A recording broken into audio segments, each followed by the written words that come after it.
예레미야서 48장 1절에서 25절 말씀입니다. 1절에 모압에 관해 이스라엘의 하나님 만군의 여호와께서 이렇게 말씀하셨다. 느보에 화가 있으리라. 그곳이 황폐해졌다. 미스갑이 수치를 당하고 파괴됐다. 이스라엘의 숙적 가운데 하나인 모압 족속은 느부갓네살에게 맞서기 위해서 시드기야와 협력했던 유다의 동맹국 중의 하나였습니다. 종교적으로 타락한 민족으로 불의 신, 전쟁의 신으로 여겨지는 그모스를 주신으로 섬겼죠. 그모스는 암몬족 속의 신 몰렉과 동일시되기도 하는데 이 신에게는 어린아이가 희생제물로 바쳐지기도 했습니다.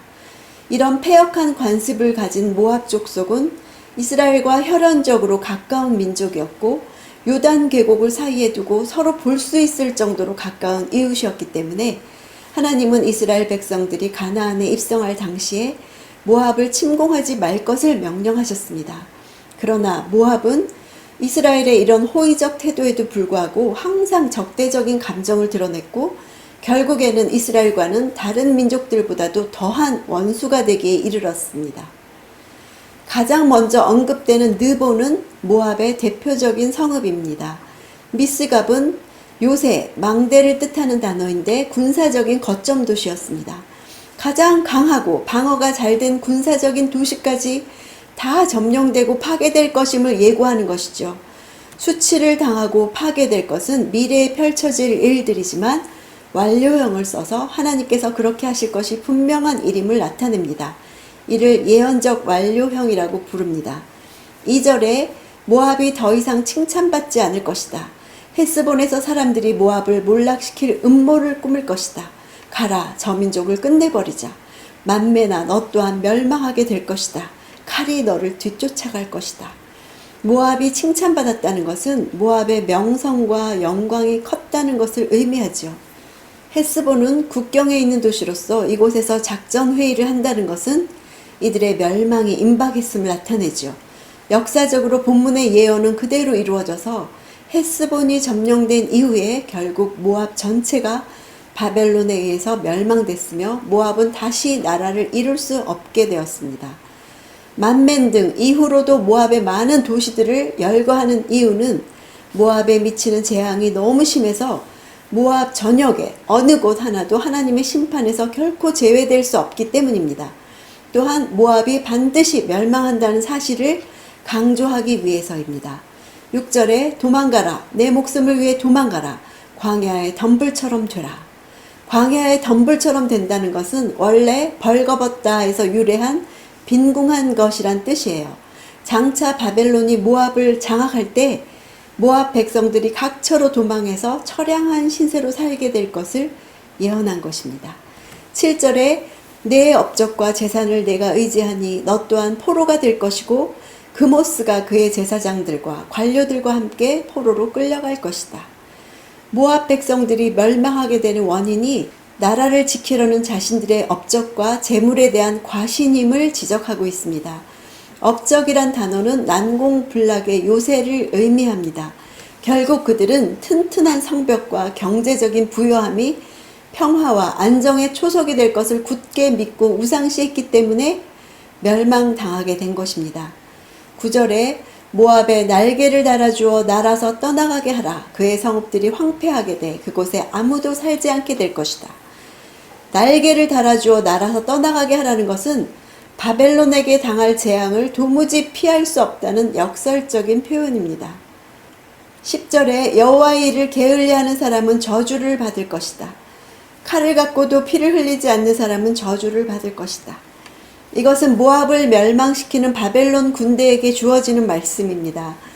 여호와의 일이라고 표현한 것은 비록 바벨론은 자신들은 전혀 의도하지도 않고 잔인한 정복력에 이끌려서 모압을 공격했지만 하나님이 그런 생각을 갖는 것을 허용하심으로 모압을 심판하시려는 뜻을 이루셨기 때문입니다.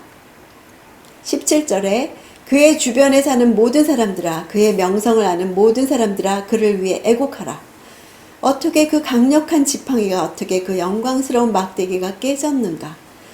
강력한 지팡이란 모압이 주변 국가들에 대해 상당한 영향력을 끼치는 나라였음을 보여주며, 영광스러운 막대기란 흠모의 대상이 되었음을 암시합니다. 19절에 아로엘에 사는 사람아 길가에 서서 살펴보아라. 도망가는 남자와 도피하는 여자에게 물어보아라. 무슨 일이 있었느냐. 아로엘은 수도 디본에서 5km 떨어진 도시입니다.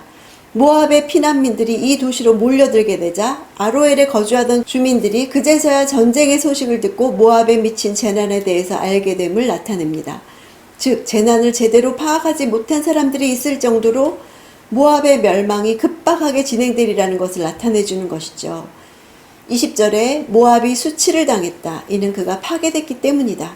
울부짖고 소리치라. 모압이 폐허됐다고 아르논가에서 선포하라. 이것은 19절의 질문에 대한 피난민들의 답변입니다. 원문으로 보면 10단어 가운데 6단어가 동사입니다. 즉 이런 문장의 표현을 통해서 피난민들이 도망가면서 던지는 대답이 아주 다급하게 주어졌다는 느낌을 전달합니다. 급박하게 전개되는 전쟁의 상황과 그들의 목숨을 취하고자 달려오는 추격군을 피해 도주하는 피난민들의 다급한 마음을 잘 반영하고 있습니다. 아르논은 모압의 대표적인 강인 아르논 강을 말하고 있죠. 모압이 여호와를 알고 섬기는 나라가 아니라는 점에서 모압이 여호와의 뜻을 거슬러 교만하였다는 진술은 좀 이해하기 어렵죠. 이는 모압에 대한 신학적 해석에서 나온 표현인데요. 하나님의 이름을 드러내놓고 대적하는 것뿐이 아니라 힘과 위세와 풍요로움을 믿고 다른 나라를 업신여기는 것, 교만도 하나님의 심판을 받을 일이라는 것입니다. 하나님은 혈연이라고 관계를 해치지 말라고 하셨는데 적대적이고 오히려 다른 민족들보다 더한 원수 삼은 것이 모압의 죄입니다. 하나님 보시기에 형제인데 오히려 마음으로부터 받아들이지 못하는 관계는 나에게 있어서 어떤 관계가 있습니까?